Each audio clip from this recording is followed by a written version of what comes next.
अस्सलाम वालेकुम। मंजिल का मुसाफिर कासिम अली शाह आपके साथ, और ये आवाज़ है FM 98.6 की। सामीन खैरियत से होंगे? हफ्ते का दिन 8 बज चुके हैं, आप इंतज़ार कर रहे होंगे कि आज मंजिल का मुसाफिर कौन होगा, तो हम हाजिर हो गए हैं मंजिल के मुसाफिर के साथ। एक बड़े मुश्किल से क्राइटेरिया से गुजर के आज हमने जिसको सेलेक्ट किया मंजिल के मुसाफिर की हैसियत से, वो आतिफ मिर्ज़ा साहब हैं। आतिफ साहब एक ज़बरदस्त ट्रेनर हैं, साथ ही साथ बड़े बला के रिसर्चर हैं। किताबें पढ़ना तो हमें शुरू से ही पढ़ना पड़ जाता है जी, किताबों को पहली क्लास से MA तक पढ़ते हैं, लेकिन आतिफ साहब जो किताबें पढ़ते हैं वो कोर्स नहीं, शौक से बहुत सी किताबें पढ़ते हैं। कोई इनके इम्तिहान नहीं है, लेकिन इनका जज्बा है, उस जज्बे से बेशुमार किताबें इन्होंने पढ़ी। इनकी बड़ी शानदार रिसर्च है। आज हम इनके नॉलेज से और इनकी बातों से मुस्तफीद होंगे। आतिफ साहब अस्सलाम वालेकुम। वालेकुम अस्सलाम जी, कैसे हैं जी आप? अल्लाह का शुक्र जी, खैरियत से। आपका शुक्रिया कि आपने आज इनवाइट किया। You are welcome, you are welcome. Atif साहब, हमारा जो प्रोग्राम का पहला हिस्सा होता है उसमें हम डिस्कस करते हैं, सुनते हैं जो हमारा मंजिल का मुसाफिर गेस्ट आया होता है उसकी स्टोरी को। तो आप ये पैशन का सफ़र, जज्बे का सफ़र हम आज के दिन आपको देख रहे हैं। हम स्टोरी का आगाज़ चाहेंगे, जब कभी गुमान में भी नहीं था इस तरफ आपने आना है, कहानी कहाँ से शुरू होती है? पंजाब यूनिवर्सिटी जी, न्यू कैंपस की बात है, मैं वहाँ से गुजर रहा था तो एक बोर्ड ने अपनी तरफ मुतवज्जो किया। अच्छा बोर्ड था जी अलूम अबलागियात। तो मुझे वो नाम अच्छा लगा। अच्छा जी। कि इसमें कोई इबलाग की बात होगी। अच्छा जी। तो मैं उस टाइम साइंस का स्टूडेंट था। अच्छा तो जी। मैंने फैसला किया कि ये इबलाग के मैदान में जाना चाहिए। अच्छा जी। तो उस वहाँ से कम्युनिकेशन में दिलचस्पी पैदा हुई। फिर पंजाब यूनिवर्सिटी में मास्टर्स किया कम्युनिकेशन में। अच्छा जी। इसके बाद फिर मेरा 2-3 यूनिवर्सिटीज़ के साथ रिसर्च का और टीचिंग का ताल्लुक रहा जी। अच्छा जी। वर्चुअल यूनिवर्सिटी से, अच्छा जी, फास्ट यूनिवर्सिटी से, UET से। अच्छा जी। यहाँ तक मैं रिसर्च का ताल्लुक रहा है। अच्छा, यूनिवर्सिटी के दिनों में फिर मैं मोटिवेशन की तरफ, मैं सेमिनार में था तो वहाँ पे कुछ ऐसी इंस्पिरेशन मिली कि मैंने सोचा कि असल काम जो है वो लोगों को इंस्पायर करना, मोटिवेट करना, उसमें मुझे लगा कि ये जो है मेरी कॉलिंग है, ये मेरा असल प्रोफेशन जो है वो मुझे उसमें जाना चाहिए। तो एक दिन मैंने फैसला किया कि रिसर्च से निकल के मोटिवेशन की तरफ मैंने जंप लगाया। अच्छा जी। तो अल्लाह का शुक्र है कि उसके बाद फिर मोटिवेशन में काफ़ी नए लोगों से मिलने का मौका मिला। और खुसूसन मैं कुछ अच्छी किताबें जो हैं उनके मैं समझता हूँ कि उनसे मैंने काफ़ी फ़ायदा उठाया मोटिवेशन में। सही जी। आप ये बताइएगा सर कि ये सारे सफ़र में यकीनन हम जब एक खुद रास्ता बनाते हैं और खुद चलते हैं तो उसमें बहुत सी मुश्किलात आती हैं, तो आपको किन मुश्किलात का सामना करना पड़ा? अच्छा, इसमें जो सबसे मैंने एक असल में एक सेंटेंस पढ़ा था, उसमें ये लिखा था कि ज़िंदगी जो है वो पछतावों के साथ गुजारना जो है वो सबसे अज़ियतनाक बात है। यानी अगर आपकी ज़िंदगी का इख्तिताम ऐसे हो कि आपके पास कुछ पछतावे हों, आपके ज़हन में ये सवाल हो, काश मैं ऐसे कर लेता, काश मैं ये डिसीजन लेता, ज़िंदगी कितनी मुख्तलिफ होती अगर मैंने ये डिसीजन लिया होता। तो मैंने किसी की तरह की एक तहरीर पढ़ी तो मैंने फैसला किया कि जो अल्लाह ताला ने आपके अंदर पोटेंशियल दिया हुआ, जो आपके अंदर अल्लाह ताला ने टैलेंट दिया हुआ है, अगर आपको वो फील होना शुरू हो जाता है तो आपको चाहिए कि आप लाजमी उसी टैलेंट को पॉलिश करें, उसी की तरफ जाएं, क्योंकि उसी में आप एक्सेल कर सकते हैं। तो मैंने ये देखा कि जो मोटिवेशन की फील्ड है, इस पे लिखना, इस पे बात करना, ये मुझे बड़ा नेचुरल सा लगता था। तो मैंने फिर उसी शोबे में आने का फैसला किया। तो इसमें मेन ये होता है कि इसमें मैं समझता था कि जो चीज़ें आप पढ़ते हैं आपको उसको अपने ऊपर अप्लाई भी करना चाहिए। मसलन एक तरफ अगर आप ये कहते हैं कि आपको वो करना चाहिए जिसमें आपको वक्त का पता ना चले, आप जो आपके दिल की आवाज़ हो, तो मेरा ख्याल है कि फिर आपको आपके फैसलों में भी वो चीज़ नज़र आनी चाहिए और आपको फिर वो उसी तरफ जाना चाहिए। तो इसमें शुरू में मुश्किलात आती हैं, लेकिन मैं समझता हूँ कि अगर आप के पास अपना एक विजन है तो आप मुश्किलात से फिर घबराते नहीं हैं। जी। आपकी मोस्ट फेवरेट या ऐसी किताब जिससे बहुत इंस्पायर हूँ? अच्छा जी, किताब मैं क्योंकि मोटिवेशनल साइकोलॉजी ज़्यादा देखता हूँ, तो एक किताब है जी, काफ़ी पहले लिखी गई थी, वो वेस्ट में से है, उस लिटरेचर में से है, वो है जी साइको साइबरनेटिक्स। अच्छा जी। तो वो किताब जो है वो काफ़ी मोटिवेशनल साइकोलॉजी में मैं समझता हूँ बेहतरीन किताब है। वो आपको ये बताती है कि आपको हमेशा गोल ओरिएंटेड रहना चाहिए, आपको कभी भी ड्रीम्स के बगैर नहीं रहना चाहिए। अगर आप समझते हैं कि ज़िंदगी मज़े से, अच्छे तरीके से, खुशी से गुजरे, तो उसके लिए आपको हमेशा टारगेट या गोल को अचीव करना चाहिए। अपने सामने कभी अपने ख्वाब को मरने ना दें, कभी अपने सामने ऐसा ना हो कि कभी आपके गोल खत्म हो गए हों। एक गोल खत्म हो गया तो नया गोल अचीव करें। अगर आप एक सक्सेस के लेवल पर आ चुके हैं तो नया गोल ढूंढ लें, और ख्वाब जो है उनको कभी भी ना छोड़ें। तो यानी कि उसी से फिर आपकी सारी तरक्की है, उसी से आपकी सारी वो डेवलपमेंट होती है। यानी कोई स्टेज ऐसी नहीं आनी चाहिए कि उसमें आप स्टैग्नेंट हो जाएं, आप रुक जाएं उस पर। अच्छा, इसमें मैं एक ऐड करना चाहता हूँ कि कुछ लोग सक्सेस का एक खास लेवल अचीव भी कर लेते हैं। अच्छा जी। उसके बाद वो गोल्स उनके पास उस तरह की मोटिवेशन नहीं रहती।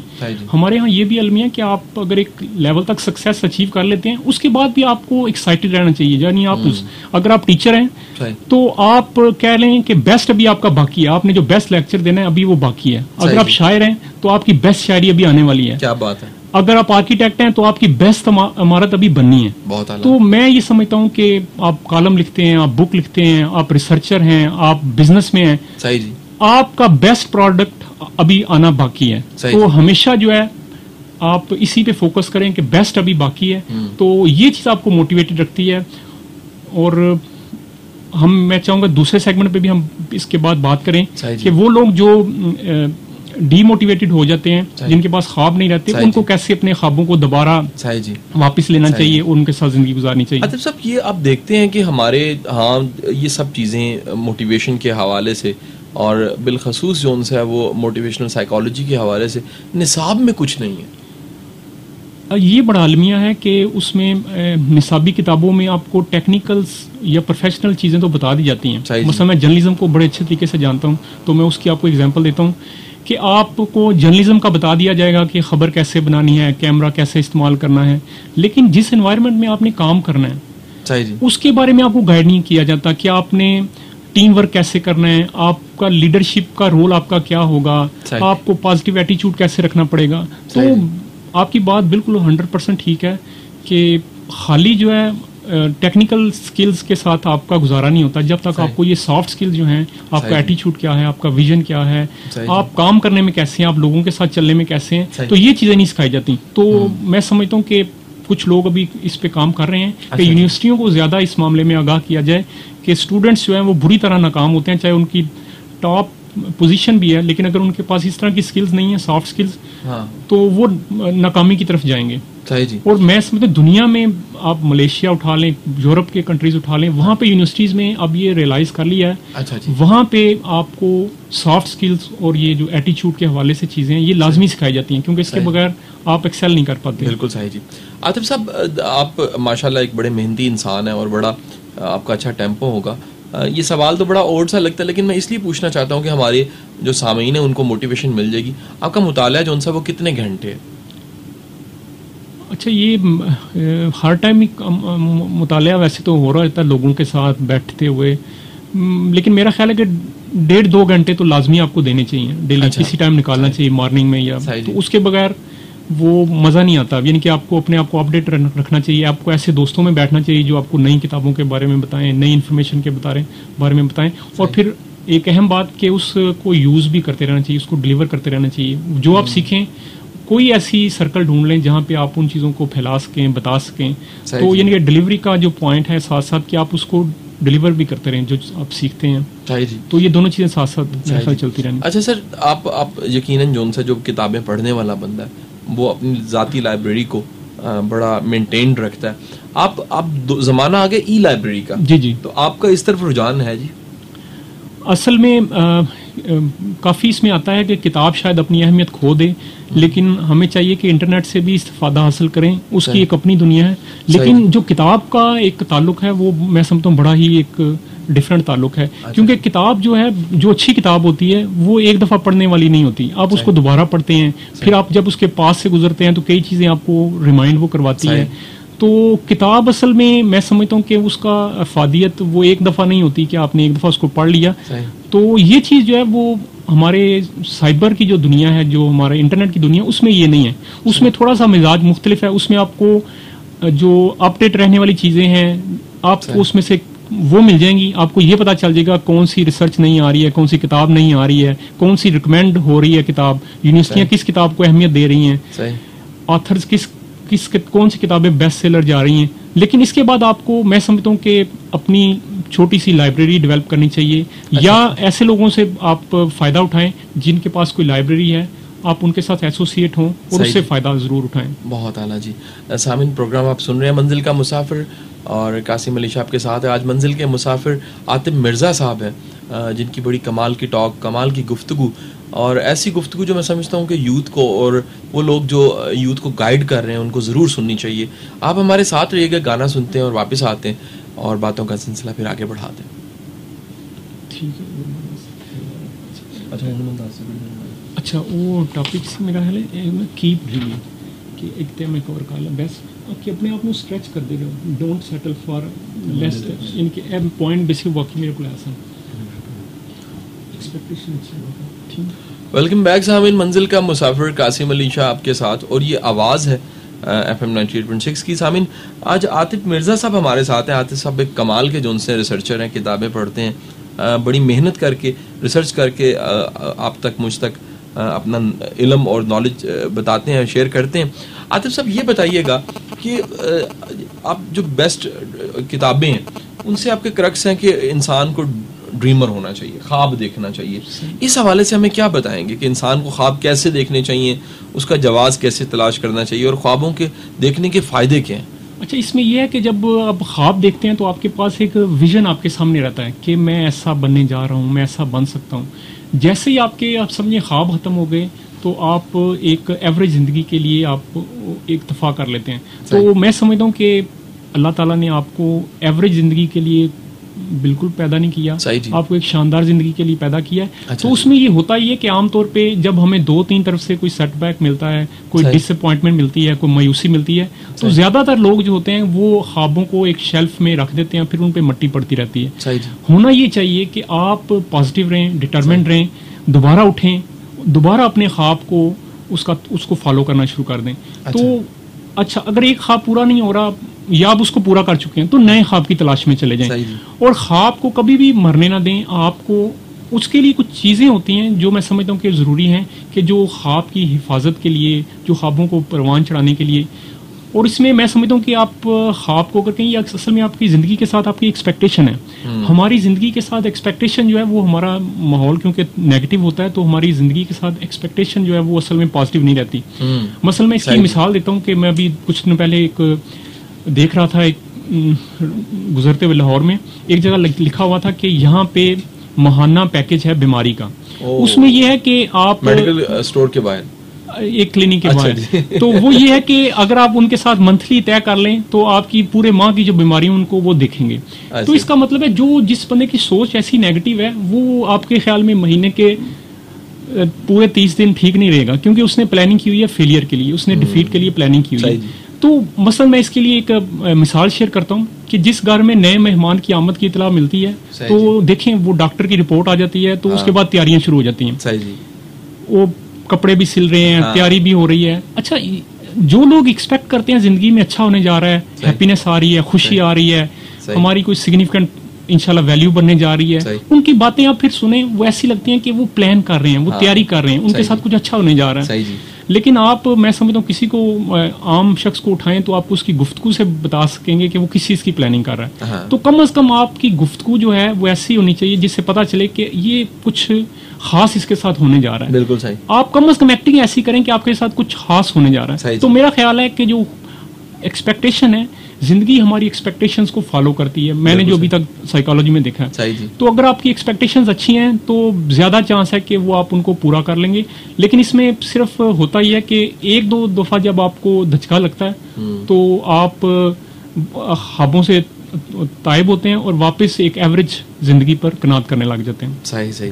अच्छा सर, ख्वाब के बारे में कहा जाता है कि ये आपकी सलाहियत को, पोटेंशियल को स्ट्रेच कर देते हैं, आप क्या कहेंगे इस बारे में? मेरा तो ख्याल है जी, आप जैसा कि आप भी इस पे बोलते हैं, लिखते हैं, इसके अलावा और कोई दवा अवेलेबल नहीं है। मैं इसकी मिसाल ऐसे देता हूँ, जैसे एक माँ है, वो बीमार है, सही जी, वो जल्दी ठीक हो जाएगी अगर उसके ज़हन में ये है कि मेरे बच्चों को देखने वाला कोई नहीं। इसी तरह एक पेशेंट है वो जल्दी ठीक हो जाएगा कि अगर उसे पता है कि मैंने जाके एक पॉजिटिव काम मैं कर रहा हूँ, मेरा गोल है, मैंने उसको अचीव करना है, मेरी उधर बड़ी ज़रूरत है। तो मेडिकल साइंस भी ये कहती है कि कुछ लोग ऐसे होते हैं वो जल्दी ठीक हो जाते हैं, कुछ ऐसे होते हैं जो हर बीमारी को खुद ही दावत दे लेते हैं और फिर जल्दी ठीक भी नहीं होते। तो इसी मिसाल से हमें सीखना चाहिए कि जिन लोगों के पास कोई जवाज हो जाता है उनको कायनात की तरफ से सपोर्ट भी मिलने लग पड़ती है। तो ख्वाब असल में जो बात आप कह रहे हैं वो बेसिकली जवाज है। अगर आपको सेहत चाहिए, आपको तंदुरुस्ती चाहिए, आपको एनर्जी चाहिए, तो इसके लिए आपको ख्वाब चाहिए बेसिकली। यानी कि अगर आप डिमांड एक क्रिएट करेंगे तो कुदरत आपको नवाजना शुरू करेगी। तो मैं समझता हूँ कि आप जब तक कोई जवाज पैदा नहीं करेंगे आपको उस तरह की एनर्जी, उस तरह की सपोर्ट नहीं मिलेगी। तो ख्वाब असल में बेसिकली हमें वही देते हैं, हमें एक जवाब देते हैं कि हमें सेहत क्यों चाहिए, हमें तवानाई क्यों चाहिए, हमें स्टेमिना क्यों चाहिए। तो मेरा ख्याल है कि जब तक आप अच्छे ख्वाब नहीं ढूंढते तो आप इन नेमतों से महरूम रहते हैं। बिल्कुल सही जी। अच्छा, साथ में ये बताइएगा कि जो हमारी पॉजिटिव लैंग्वेज है उसका कितना रोल है कामयाबी में और आगे बढ़ने में? अच्छा, इसी ये जो ख्वाबों की हिफाजत के हवाले से मैं कह रहा हूँ, उसी में हम उसी के साथ हम इसको आगे रिलेट कर लेते हैं। जैसे मैं कह रहा था कि बॉडी लैंग्वेज, कुछ जो मायूस हो जाते हैं उनकी बॉडी लैंग्वेज जो होती है वो डिफरेंट होती है, उनके बोलने का अंदाज, उनके चलने का अंदाज। तो इसमें जो ख्वाबों की हिफाजत के हमें बताया जाता है, उसमें बताया जाता है कि अगर आप अंधेरे कमरे में दिन गुजार रहे हैं तो ये जुल्म ना करें, खिड़की खोल दें, रोशनी अंदर आने दें और चेहरे पे मुस्कुराहट रखें। और अगर आपके पास एक ही सूट है तो उसको साफ करें, उसको पहने, उसको अच्छे तरीके से उसको कैरी करें, उसको पहने और कोशिश करें कि नेगेटिव लोगों में से मिलना छोड़ दें। यानी कि क्योंकि आपकी टेंडेंसी ऐसी होगी जब आप मायूस होते हैं तो आप ढूंढेंगे ऐसे दोस्त जो आपसे भी ज्यादा उदास हों, मायूसी वाली बातें करें, तो आप उन्हीं में जाके बैठ जाएंगे और वो आपको मजीद उसी तरफ नीचे की तरफ ले जाएंगे। कोशिश करें कि पॉजिटिव लोगों को ढूंढें और अल्लाह ताला की कायनात में ऐसा निज़ाम है कि अगर आप बॉडी लैंग्वेज अपनी बेहतर रखते हैं, अपने कंधों को झुकाने के बजाय पीछे कर लेते हैं, सर को सीधा रखते हैं और वही एक सूट जो आपके पास है उसको पहनते हैं, चेहरे पे स्माइल रखते हैं, आप एटीट्यूड अपना चेंज करते हैं, उसी जॉब पे आप अपना बेस्ट देते हैं। जिस आप कुछ लोग जिसको कोर्स होते हैं आप उसमें एक्स्ट्रा अपना टाइम देते हैं और अपना बेस्ट डिलीवर करते हैं। तो मैं समझता हूँ कि ऐसा एटीट्यूड जो होता है, ये वो लोग हैं जो उम्मीद वाले लोग हैं, जिनको अपॉर्चुनिटीज मिलती हैं। तो वो आपकी बात कि बॉडी लैंग्वेज जो होती है वो बड़ा काउंट करती है। अगर आप मायूस हैं तो कोशिश करें कि अपनी बॉडी लैंग्वेज को बदल लें, वो उससे यह है कि आपको अपॉर्चुनिटीज मिलने के इम्कानात बढ़ जाते हैं। सही जी। आतिफ साहब, ये तो बिल्कुल ठीक आपने बताया कि जो उनसे वो बॉडी लैंग्वेज पॉजिटिव होनी, लेकिन हमारे बहुत से ऐसे दोस्त हैं जो गिला शिकवा, पछतावा, क्रिटिसिज्म में पड़े रहते हैं, आप उनको क्या सजेस्ट करेंगे जी? इसी में यह है कि कोशिश करनी चाहिए कि हमें ऐसा सर्कल ढूंढने चाहिए कि जो पॉजिटिव लोग हों, उनमें बैठना चाहिए। क्योंकि जिन लोगों के कुछ गोल्स होते हैं, जिन्होंने ज़िंदगी में कुछ फैसला किया होता है कि उन्होंने कुछ डिलीवर करना है, उन्होंने कुछ बनना है, उन्होंने कुछ हासिल करना है, तो मेरा ख्याल है हमें ऐसे लोगों में जाना चाहिए। और एक चीज़ जो हमें बड़ा इनकरेज करेगी वो ये है कि अभी जो साइंस है वो हमें बता रही है कि हम अपने माइंड का सिर्फ 10% ही इस्तेमाल करते हैं। तो इसका मतलब है 90% तो हम उसको इस्तेमाल ही नहीं करते, अपनी सलाहियतों को। अभी आप किसी भी लाहौर के या किसी भी बड़े शहर के कब्रिस्तान को देख लें, उसमें आप चलते हुए आप कभी आपको फील होगा कि यहाँ पे बेशुमार ख्वाब हैं जो अधूरे रह गए, यहाँ पे दफन है। बेशुमार ऐसे प्रोजेक्ट हैं जो सिर्फ जहनों में रह गए और वो खत्म हो गए, यानी कि वो कभी भी उनकी तकमील नहीं हो सकी। तो कम अज कम मैं समझता हूँ कि ये अजियतनाक खात्मा नहीं होना चाहिए।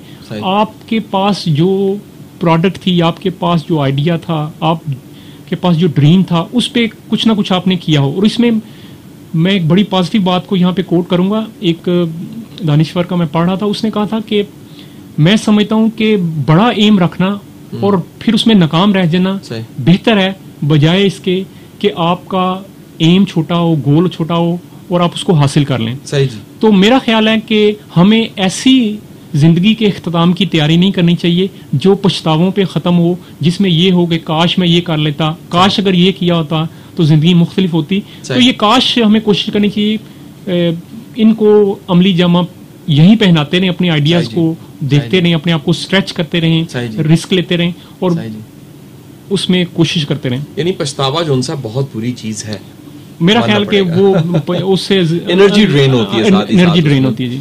अच्छा आतिफ साहब, आप ये सारी किताबें पढ़ते हैं, बिलखसूस जोन सा हमारे जो हैं वेस्ट में और अमेरिका में बहुत सा काम हुआ है सक्सेस के हवाले से, इन टॉपिक्स के हवाले से।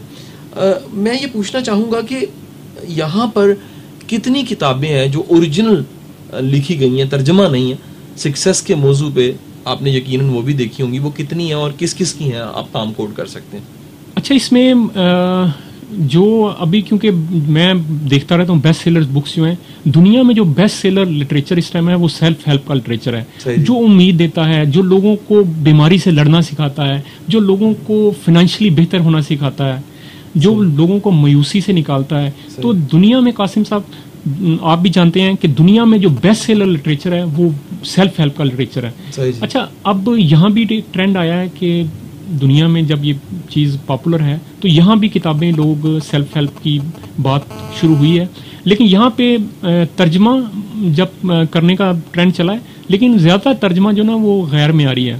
तो मैं समझता हूँ कि गैर मेयारी तर्जमे की बजाय आप अगर कोशिश करें ओरिजिनल बुक्स को देखें, या ऐसे लोगों को देखें जो ओरिजिनल बुक्स पे काम कर रहे हैं, ट्रेनर्स हैं या ऐसे बुक क्लब्स हैं या ऐसे मीटिंग्स हैं जहाँ पे जो जिन लोगों ने ओरिजिनल बुक्स पढ़ी हैं वो आपके साथ शेयर करते हैं, उसकी समरी शेयर करते हैं। तो तर्जमा ज्यादातर गैर मेयारी है, लेकिन हाँ इसमें यह है कि जो अच्छी किताबें सेल्फ हेल्प की ओरिजिनल अवेलेबल हैं उसमें मैं समझता हूँ कि फायज सियाल साहब की शाहराए कामयाबी से मैं अगर सफर शुरू करूँ तो उसमें वो एक अच्छी किताब है। मैं समझता हूँ कि हर स्टूडेंट को वो जरूर पढ़नी चाहिए। अच्छा, इसी तरह और किताबें हैं, मैं समझता हूँ कि कामयाबी का पैगाम जो कि आपने तहरीर किया, वो भी मैं समझता हूँ कि एक जिंदगी बदलने वाली किताब है। अगर स्टूडेंट्स उसको भी अच्छी तरह, आपने भी किताब लिखी है, उसके बारे में भी थोड़ा सा बताइए हमें। किताब जी, मेरी किताब है जी जिंदगी में क्या है मैं, बेसिकली वो भी मोटिवेशनल किताब है, और उसमें भी बेसिकली ये है कि आप अपनी जिंदगी का विजन, काम आपके लिए अजियत ना हो, काम आपके लिए बोरियत ना हो, यानी कि काम जो है आप उसको एंजॉय करें और उसको खिदमत का जरिया बनाएं। काम सिर्फ आपके लिए सैलरी नहीं होना चाहिए, बिजनेस आपके लिए सिर्फ प्रॉफिट नहीं होना चाहिए। तो यानी उसमें कोई ना कोई खिदमत का पहलू, कोई इंसानियत की भलाई का पहलू। तो मैं समझता हूँ कि अगर आप सिर्फ अपनी सैलरी से गर्ज रखते हैं, बिजनेस में आप सिर्फ अपने प्रॉफिट से गर्ज रखते हैं, तो आप अपने आप को बहुत सस्ता बेचते हैं। तो बेसिकली वो उस मौजू पे है। अच्छा, इसी तरह और किताबें बशीर जुम्मा साहब की है, इसी तरह कुछ और किताबें हैं। तो अगर आप कोशिश करें तो आपको यहाँ पे जो लोकल राइटर हैं हमारे पाकिस्तान के, वहाँ उनकी भी अच्छी किताबें मार्केट में अवेलेबल हैं। सही जी। सामीन, आप प्रोग्राम सुन रहे हैं मंजिल का मुसाफिर, आतिफ मिर्जा साहब हमारे साथ हैं मंजिल के मुसाफिर। एक गाना सुनिए, वापस आते हैं और फिर बातों का सिलसिला आगे बढ़ाते हैं।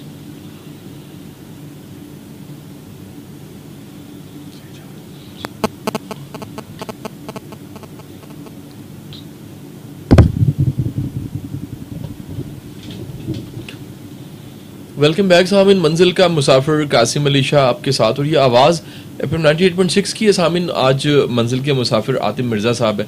आतिफ साहब सक्सेस कोच भी हैं, साथ ही साथ एक बड़ी शानदार किताब जो उनसी है उसके राइटर भी हैं, जो दारुल शऊर से छपी है, ज़िंदगी में क्या अहम है, ऐसी है जी राइटर ये किताब है जी। और आतिफ साहब के साथ ही साथ जो उनसे एक्सपर्टी रिसर्च की है जी, जो मोटिवेशनल साइकोलॉजी है और सक्सेस पे बहुत शानदार इनकी रिसर्च है। मैं खुद इनसे बहुत कुछ सीखता हूँ, मेरा बड़ा अच्छा टाइम गुजरता है, और मेरे बड़े अरसे से मेरी ये रिक्वेस्ट थी कि आतिफ साहब आप प्रोग्राम की जीनत बने और प्रोग्राम को 4 चांद लगाए। यकीनन 4 चांद लगाए इन्होंने। सामिन, आप आगे गुफ्तगू के सिलसिले को चलाते हैं तो मैं ये बताता जाऊँ कि आतिफ साहब ने, प्रोफेसर अर्शद जावेद साहब ने और कुछ दोस्तों ने मिल के बुक क्लब बनाया हुआ है, और वो बुक क्लब के बारे में आतिफ साहब से मैं चाहूँगा कुछ डिस्कशन। आतिफ साहब बताइए, ये बुक क्लब है क्या? अच्छा जी, आज से 2 साल पहले कुछ, जैसे आपने प्रोफेसर अर्शद जावेद साहब का नाम लिया, तो कुछ दोस्तों ने मिल के हमने शुरू किया कि ये जो पॉजिटिव बुक्स हैं ये इनकी निशानदही करनी चाहिए, इनकी समरीज पेश करनी चाहिए, लोगों को बताना चाहिए इनके बारे में। तो आज से 2 साल पहले हमने उसको एक महदूद से पैमाने से शुरू किया।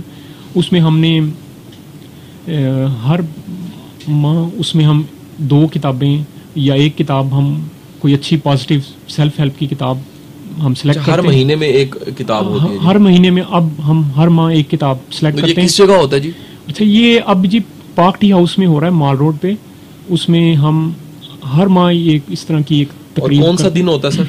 ये जी हमारा दूसरा इतवार होता है जी, उसमें हम सुबह 11 बजे इसको शुरू कर लेते हैं और पूरे 11 बजे हम इसको शुरू कर लेते हैं। हम इसको फेसबुक के जरिए इसको एडवर्टाइज करते हैं इसको। तो और इसमें हम कोशिश ये करते हैं कि बुक के बारे में हम सजेशंस भी लेते रहते हैं कि कोई बुक जो हमें दोस्त बताते हैं। अच्छा। और हम हर दफ़ा किसी साइकोलॉजिस्ट से, किसी ट्रेनर से, किसी टीचर से, किसी बुक लवर से हम रिक्वेस्ट करते हैं कि वो अपनी पसंदीदा किताब की समरी पेश करें। तो उससे हमने उसका बड़ा अच्छा रिस्पांस देख रहे हैं कि यूथ उसमें आती हैं, टीचर आते हैं, अच्छे लोग उसमें पार्टिसिपेट करते हैं और उसमें यानी कि किताब की समरी पे भी बात होती है, सवालों के जवाबात भी दिए जाते हैं और एक अच्छा कल्चर प्रमोट हो रहा है पॉजिटिव बुक्स को।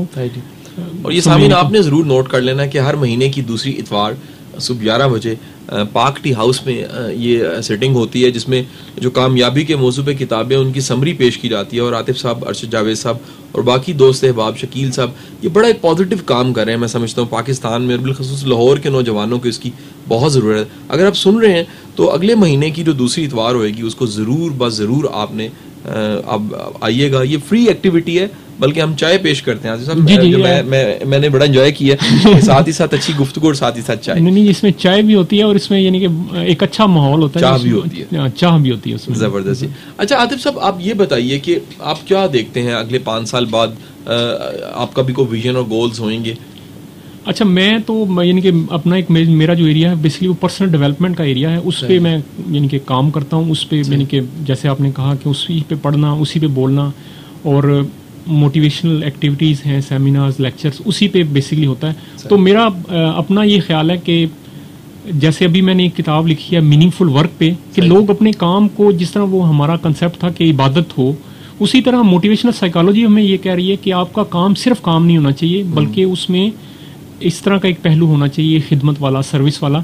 तो इसी तरह मैं अभी जो मेरा टारगेट ये है कि एक दो तीन इस तरह की अच्छी किताबें जो है वो कोशिश ये है कि वो मार्केट में आएँ और मैं समझता हूँ कि उससे यूथ को काफ़ी फ़ायदा होगा। सही जी। तो मेरा टारगेट अगला इंशाल्लाह कुछ अरसे में एक और किताब इसी तरह पॉजिटिव बुक जो है वो लाने का है। माशाल्लाह।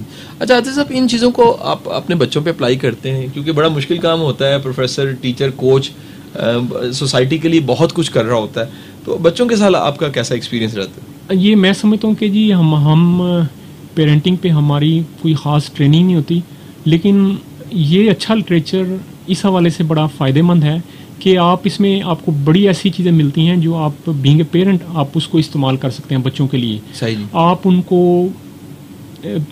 दोस्त बनाना सिखा सकते हैं, आप उनको पॉजिटिव एटीट्यूड का शुरू से बता सकते हैं, आप उनको तालीम का, जैसे आप अक्सर अपने लेक्चर्स में जोर देते हैं कि तालीम के साथ तरबियत वाला एलिमेंट, तो आप बच्चों को बता सकते हैं कि असल चीज़ आपकी इंटेग्रिटी है, आपका करैक्टर है।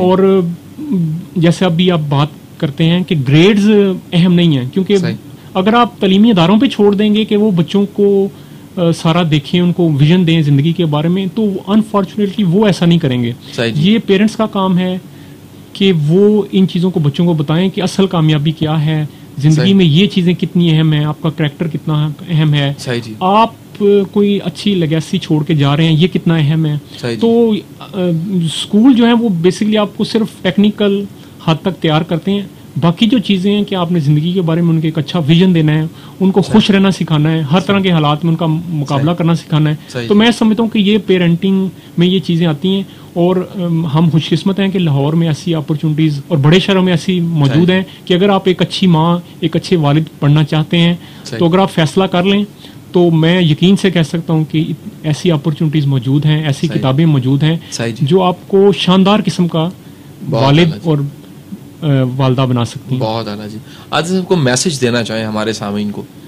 मैसेज जी, मैं समझता हूँ कि किताब के ज़रिए तब्दीली जो है मुमकिन है। हमारे जिस तरह के हमारी मायूसी वाला माहौल है हमारा, उसमें सबसे बेहतरीन जो हमारा जो हो सकता है वो किताब से जुड़ना हमारे लिए बड़ा अहम है। तो अच्छी किताबें, पॉजिटिव, हर तरह की किताब नहीं, ऐसी किताबें जो आपको ज़िंदगी के बारे में एक अच्छा विजन दें, जो आपको बेबसी के साथ, महरूमी के साथ, हालात के साथ लड़ना सिखाएं और आपको पॉजिटिव इंसान बनाएं।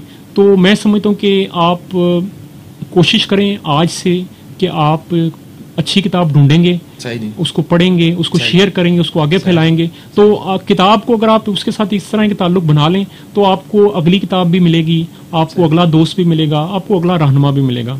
तो मेरा आपके साथ जो सामीन है उनसे यही है कहना है कि किताबों के साथ ताल्लुक जोड़ें और किताब को मामूली चीज़ ना समझें। मैं अब जैसा भी आपको सेल्फ हेल्प लिटरेचर के बारे में बता रहा हूँ कि लोग कैंसर जैसी बीमारियों का मुकाबला करते हैं, लोग मायूसी का मुकाबला करते हैं, लोग गुर्बत से निकल रहे हैं, तो ये सारा मुमकिन है इल्म के जरिए, पॉजिटिव सोच के जरिए। तो पॉजिटिव सोच को उसको अंडर एस्टिमेट कभी ना करें। और किताब ही आपका एक अच्छा, जैसा आपके प्रोग्राम का नाम भी है मंजिल का मुसाफिर, तो इस सफर में आप किताब को अपना दोस्त बनाएं और इंशाल्लाह आपको कामयाबी की मंजिल तक ये पहुंचाएगी। बहुत शुक्रिया आतिफ साहब, आपने टाइम निकाला, दिल की अता गहराइयों से आपका शुक्रिया हमारी टीम की तरफ से, चैम्बर की तरफ से, कि आप आए और आपने हमें ये एजाज़ बख्शा कि आज का प्रोग्राम जो सा वो आपके नाम था, मंजिल के मुसाफिर के नाम था, आतिफ मिर्ज़ा के नाम था, और हमारे सामीन ने बहुत कुछ सीखा। जाते जाते सामीन ये बात मैं ज़रूर कहूँगा कि ये ज़िंदगी एक बार मिली है, इस ज़िंदगी को शानदार ज़िंदगी बना दीजिए। ख्वाब देख के, टारगेट बना के, विजन बना के, गोल्स बना के साबित कर दीजिए कि आप इस दुनिया में आए थे और आपने कुछ किया। अपना बहुत सा ख्याल रखिएगा। अल्लाह हाफिज़। ठीक है। कमाल।